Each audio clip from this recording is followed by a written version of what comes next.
আসসালামু আলাইকুম। আশা করি আল্লাহর অশেষ রহমতে আপনারা সবাই ভালো আছেন। আলহামদুলিল্লাহ, আমিও আপনাদের সকলের দোয়ায় ভালো আছি। তো অনেক দিন আপনাদের মাঝে ভিডিও দিতে পারিনি, তার জন্য দুঃখিত। আজ আপনাদের জন্য নিয়ে এসেছি গ্রাম বাংলার হারিয়ে যেতে বসা এক অসাধারণ ও ভীষণ মজাদার এক ভিটামিন সি সমৃদ্ধ এক ফল ও ফলের টক মিষ্টি ঝাল ভর্তা রেসিপি। যারা আগে এই ফল খেয়েছেন বা ফলের ভর্তা খেয়েছেন তারা তো অবশ্যই জানেন এই ফলের অনন্য স্বাদের কথা। নতুনদের জন্য আজকের এই ভিডিওটি। হ্যাঁ, যাক দেখতেই পাচ্ছেন, দেখিয়ে দিলাম ফলটি কি। অনেকে হয়তো এই ফলটির সাথে পরিচিত, চিনে থাকেন বা খেয়েছেন। আর যারা এই ফলটি চিনেন না এখনো পর্যন্ত, তাদের উদ্দেশ্যে বলছি, এই ফলটি আমাদের আসলে গ্রামের ঐতিহ্যবাহী একটা ফল। শুধু গ্রামে না, এখন শহরেও পাওয়া যায়। তো আমিও ঢাকা শহরের বাজার থেকে এগুলা নিয়েছি। মুখের সামনে পড়া মাত্রই আর দেরি করলাম না, এত তরতাজা ফল শহরে পাবো আশা করিনি কখনো। তো যারা এই ফলটির সাথে এখনও পরিচিত না বা যারা কখনো খাননি বা দেখেননি, এমন তো হইতে পারে, তো তাদের উদ্দেশ্যে বলছি, এই ফলটির নাম হচ্ছে ঢেউয়া ফল। আমাদের আঞ্চলিক ভাষায় এটাকে ঢেউয়া ফল বলে। জানি না কার অঞ্চলে কী নামে ডাকে এই ফলটাকে বা কী নামে চেনে, কারণ প্রত্যেকটা মানুষেরই আঞ্চলিকতার দিক থেকে ভিন্নতা আছে, তার জন্য বললাম। তো বন্ধুরা, আপনাদের কার অঞ্চলে কী নামে এই ফলটিকে চিনে অবশ্য কমেন্টে লিখে জানাবেন। আর আমি এই দুটি ফল 75 টাকা দিয়ে কিনেছি, যেহেতু শহর থেকে কিনলাম। কেনার সাথে সাথে ফলটি খাওয়ার সুযোগ হয় নাই। তো কত তরতাজা ফলটা ছিল দেখতে পারছেন আগে। এখন একদিন রাখার পর ফলটা এতটা পেকে গেছে। তো এখনও একদম ঠিকঠাক মতোই আছে, পরিপূর্ণভাবে পেকেছে আর কি। একদম কোনো ময়লা আবর্জনা কিছু নেই, আমি ভালোভাবে ধুয়ে নিয়েছি। উপরে একটু যেগুলো আমি হাত দিয়ে খুঁটে খুঁটে পালাচ্ছি, এগুলো হচ্ছে কাঁঠালের মতো একটা যে লাসা জাতীয় জিনিস থাকে, ওইটাই। চাপালিশ কাঁঠাল বা ডেউয়া ফল কাঁঠাল, এগুলোতে একটু কষ থাকে, এই কাঁঠালের কষটাই বা লাসা যেটা বলেন, এটাই হচ্ছে এগুলা। তো আমি এখন ভর্তাটা প্রস্তুত করতে যাচ্ছি।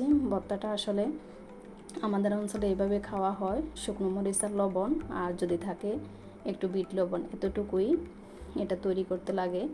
তো আমরা এই 3টে উপকরণে খেয়ে থাকি। তো আজকে আমি শুধু শুকনো মরিচ এবং লবণ দিয়ে এটাকে তৈরি করব। এর সাথে আর কোনো কিছু দিলে অবশ্যই ভালো হয় না। তো আমার বিট লবণটা এখন নাই, বিট লবণটা না থাকার কারণে শুধু 2টো উপকরণ দিয়ে তৈরি করতেছি। তো আমি আসলে 250 গ্রাম বিট লবণ একসাথে কিনেছিলাম, যেগুলো ছিল পাউডার। আমি সবসময় ছাকাটাই কিনি।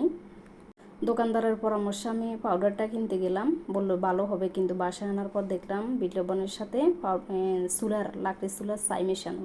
তো আমি তিনবার 3 রকমের পরীক্ষা করলাম যে আমার ভুল হচ্ছে কিনা বা ভুল দেখতেছি কিনা। না, যতবারই যেভাবে পরীক্ষা করলাম দেখলাম বিট লবণের সাথে চুলার ছাই মেশানো। তো আমি বিট লবণগুলো ফেলে দিছি। তো এটা বলার উদ্দেশ্য হলো, আপনারাও যারা পাউডার কিনে থাকেন বিট লবণের, সাবধান দেখে শুনে কিনবেন, আমার মতো ভুল করবেন না। আমিও দোকানিকে বিশ্বাস করেছিলাম, উনি বলছিল ভালো হবে। তো যাক, আমার 250 গ্রাম বিট লবণ ফেলে দিতে হলো। তো দেখতে পাচ্ছেন আমি লবণ আর পোড়ামরিচটাকে ভালোভাবে মেখে নিচ্ছি আগে। এখন ভর্তাটা মেখে নেওয়ার পালা। আর মাঝখান থেকে আঠিটাও আমি ফেলে দিচ্ছি, আঠি না, যেটাকে মুদা বলা হয় আমাদের আঞ্চলিক ভাষায়। আপনাদের অঞ্চলে কি বলে সেটা আমি জানি না। আর উপরের চামড়াটা পালানোর কিছু না, এটা একদম পাতলা একটা আবরণ, এটা সহ খাওয়া যায়। যদি একটু ময়লা থাকে বা লাসা থাকে, ওইটা একটু খুঁটে ফালাই দিলে হয়, এতটুকুই। এটাতে আসলে ফালানোর কিছু নয়, ভিতরের অংশটা ছাড়া। তো দেখেন আমার এটা একদম পাকা পরিপূর্ণভাবে পেকে গেছে। এটা আসলে টক মিষ্টি। আর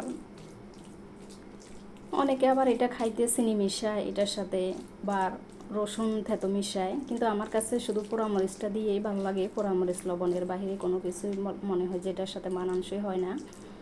তো তার জন্য আমি এভাবে করলাম। আর মরিচটা একটু মুখে লাগা মতো দিলে হয়, যেহেতু আমি দিতে পারতেছি না, আর একটু মরিচ হলে ভালো হয় স্বাদটা, কিন্তু আমি দেওয়া সম্ভব নয়, বেশি জাল হলে খাওয়া যাবে না। তো দেখতে পাচ্ছেন জালের ভয়ে আমি পূর্বে শুধু 2টাই মরিচ দিয়েছিলাম না, দেখি খুবই কমই হয়েছে পরিমাণে জাল। মনে হলো যে আর একটু দেওয়া প্রয়োজন, তার জন্য আরেকটা মরিচ মেখে নিলাম।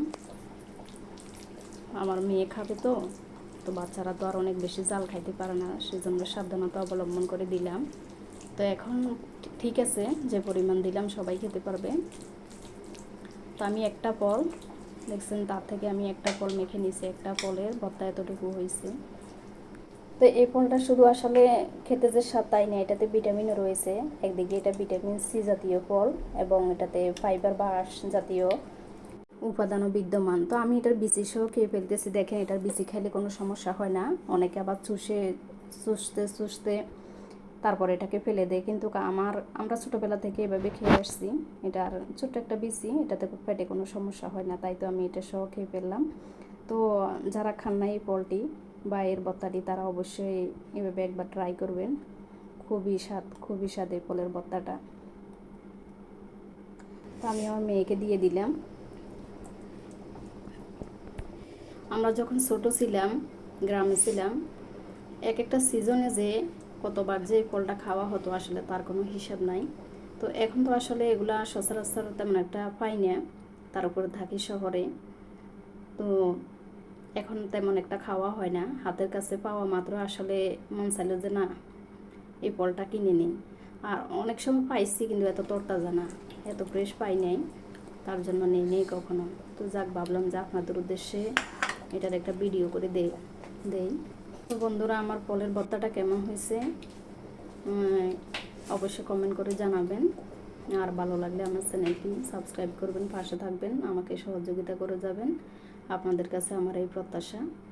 তো আবারও বলছি, আমার চ্যানেলের পাশে থেকে আমাকে সহযোগিতা করে যাবেন, সাবস্ক্রাইব করে পাশে থাকবেন। আবারও দেখা হবে অন্য কোনো ভিডিওতে। ভালো থাকবেন, সুস্থ থাকবেন। আল্লাহ।